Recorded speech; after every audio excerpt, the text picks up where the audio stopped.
Good morning. It's Monday and we have another foggy morning here in the bluegrass. A little bit of wind and chill in the air. We aren't seeing the sun this morning. I saw it was a bright blue, beautiful sunrise or beginning of the sunrise this morning, but then we had some fog and clouds move in, which is beautiful too. Everything is beautiful in its own way. Oh man, so I read Luke chapter 22 and chapter 23 actually this morning, but for whatever reason, the verse, and Jesus has been betrayed and arrested, and that whole story unfolds. And the nugget that caught my eye, or the verse, was when Judas betrays Jesus.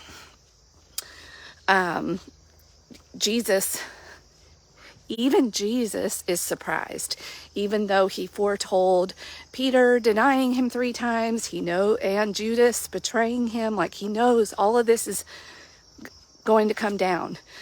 And yet he seems to be surprised by Judas coming up and betraying him with a kiss. So I was like, wow, well, that's kind of interesting. What can we pull from that? What can you and I pull from a nugget like that? And this whole story that's unfolding with practical application and internally. And so I am going to go internal with it and personify ourselves and maybe a change you want to make or something happening in your life that is requiring a part of you to die, to be crucified, so that new life can come forward, resurrection life. That's our evolution as humans, when we're growing, when we're mature, as we go from one level of consciousness to another. We go through this cycle, this process. And our internal self isn't always happy about it, or other people aren't always happy about it, because it's an identity shift. And we humans, we like certainty, we like routine, we develop a lot of habits around an identity that help us to be on autopilot. Like, these are actually all good, really good parts of, and the miracle of life and how God has created humans is that our brains are so powerful that it will reads the landscape, what's happening in the world, in your life, and put certain things on autopilot that actually help us get through each day efficiently. But identities also form, like it's a circular pattern. The habits develop because of an identity, and then the patterns help reinforce that identity. And then when you wake up one day and you're like, wait a minute, I think I want to change this autopilot part of my life over here. It served me for a while, it's not serving me anymore. I think I want to go do and be something different now. And there are parts of you, the Judas parts of you, that are like, no, I don't want this to happen, that want to betray you. We use the term self-sabotage sometimes. It's that part of you that's like, I'm not so sure about this, I think, and it will come visit, it will come surprise you. And I think even the element of surprise, even in Jesus, is intentional here to help us to always be aware, just like we learned from Luke chapter 21, or the nuggets that I was pulling from it. Like, be awake in your own life, and don't be intentional. Be careful not to spread yourself too thin, and get caught up in the worries of this life. Sort of a similar call to action, if you will, and another reason to live intentionally, live mindfully. This is the way. Because our brains, and not because we're sinful, broken, all of those things, but because our brains actually are so powerful. It is a miracle. It's amazing what our bodies and our brain and how God designed life to just take care of itself, that life just happens for us on autopilot. But we get some not so great programming in there, or we need to constantly be living from a place of awakeness and maturity and constantly reevaluating. Okay, this wasn't so bad then, but it's not getting me where I want to go now. But there are parts of us that are like that internal Judas character that's like, you know what? I kind of like being this way and I don't want change, and that's out of my comfort zone. And I can see how we can benefit and stay if we stay the same, and if we can even come in and keep undermining or sabotaging this part that wants to die, and just keep it going, or even mock it, maybe we can take its power away.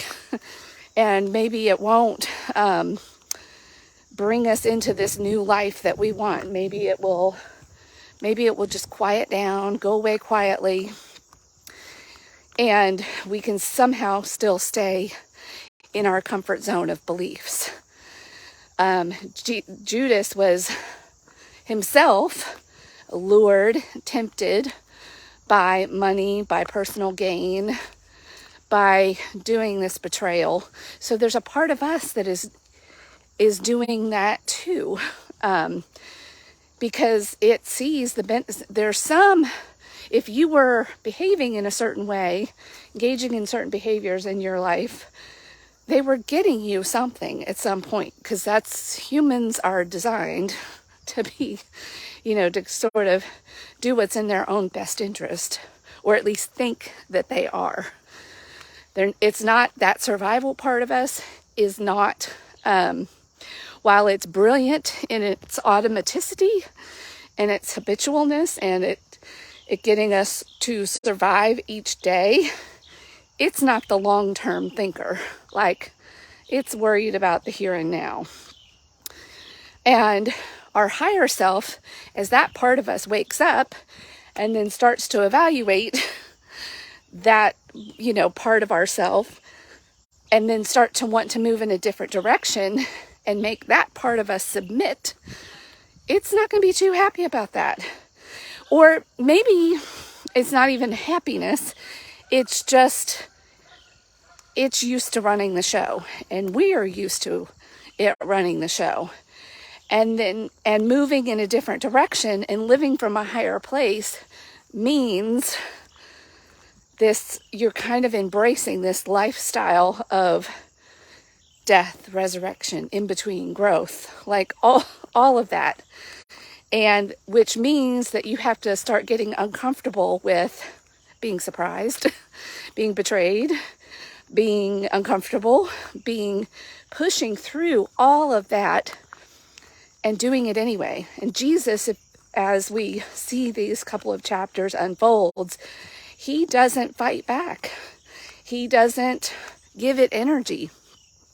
What we resist persists. And he's like, okay, give me all you got. And he doesn't engage. He doesn't allow his ego to get involved, take it personally, fight it. Even though he doesn't want it, we see him praying in the garden and, like, if this cup can be taken from me, please. And sweating, this is the book in Luke where we hear about him sweating blood because he's in so much agony over it. But that's a different energy. That's actually digging in and getting yourself even more prepared to get through what is coming his way. getting that extra support from God, from himself, to stay strong even in the face of great temptation, betrayal, mocking, pain, physical pain, death even of his physical body. There's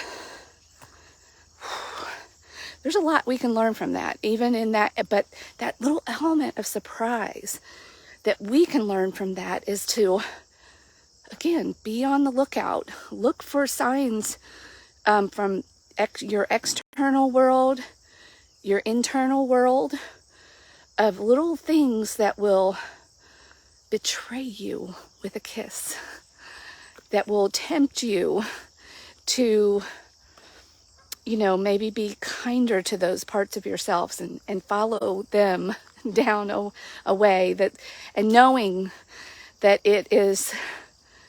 you're going to have to sort of let it think that it's getting its way, that you're going along with the betrayal. But meanwhile, in the background, you're sitting there watching, you're recognizing all of this as part of the process. Okay, this is this part of me. It's not going to go down without a fight. It is going to mock me, tempt me. And to put it in real practical terms, because I might be kind of talking up here a little bit too much, too metaphorically. If you've ever been on a diet or been in a journey to get fit, or a journey to improve a relationship that's broken, make a career change, make a move, and the inner part of you knows that is the right path. You're going to have resistance, though, not only within yourself, but even the outer world, and even people that seem like, and yourself that might seem like it's going along with you and tempting you, even with a kiss.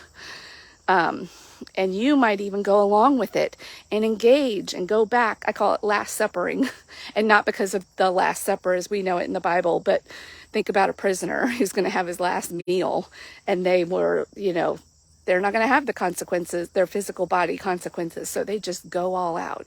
There's a part of us that wants to do that too, and sometimes you have to give in and let it happen. Let that part of you have its way, and you will feel mocked. You will feel made fun of. You will feel betrayed by the kiss, but you know that the resurrection's coming, that new life is coming. So let it have its way in you, but knowing that is not who you are. That's that last final internal drama of your resurrection self and your new self kind of coming to blows with each other. And that old part of you, it thinks it's getting its way, but your higher self knows, okay, I'm just letting you have this last showdown. I want you to think that you've won, but I've already won. I've already made up this decision. But because I understand the law of paradox and the energy of giving something resistance, because I don't want it to persist. I want it to go away. So I'm going to let it have its way. Let it think it's won. Have you ever done that? I hope this is landing well. It's going to be really interesting to kind of put this into written word. So if even Jesus in his humanity can be surprised, oh my God, we can expect and know, okay, this is part of the process. This is part of the process. I've got to take a deep breath and know that there is something that I need to just let it have its way, even at my expense, at my pride, ego, being mocked, because I know I've already won this battle, this new thing, and I am determined and resolved. And this little dramatic scene and letting this part of me, other people think that they've won, no, I'm just going to let this play out because it's part of the process and needs to happen. So I hope that was helpful for you today, and that you can, rather than being like, it's okay to be surprised, but sit with that. When you notice yourself surprised, go, oh, yep, okay. Because I think that's also what Jesus did. He was like, oh, okay, I see what's going down. And he didn't freak out about it, resist it. He went and prayed about it. He went in word and with God, and just strengthened his resolve that much further to get through his trial and what he would need to get through in order to get to the other side. Sorry for the loud noise. It's probably a good time to sign off. And this whole moving to another level, I think in the Bible I've heard several people refer to it as from going from one level of glory to the next. This is what they're referring to. But it requires you to go through a dying to yourself process, and it is not easy. That part you've practiced, it's on autopilot. It's practiced being that way for a long time, and it is not going down without a fight. So let it think that it's getting its way, but you know that it's already done, and that little drama does not change that fact. And don't let it defeat you and betray you. And don't let it fool you. Don't let it surprise you. You go, oh yeah, I know, okay. And just hit your knees and keep going. All right, have a great day. It is a beautiful day here in the bluegrass, and is winding down to the end of summer. And I am going to have a great day. Again, we talked about Luke chapter 22 and a little bit about chapter 23 today, but specifically about the verse of Judas betraying Jesus with a kiss. All right, have a great day. Blah. All right.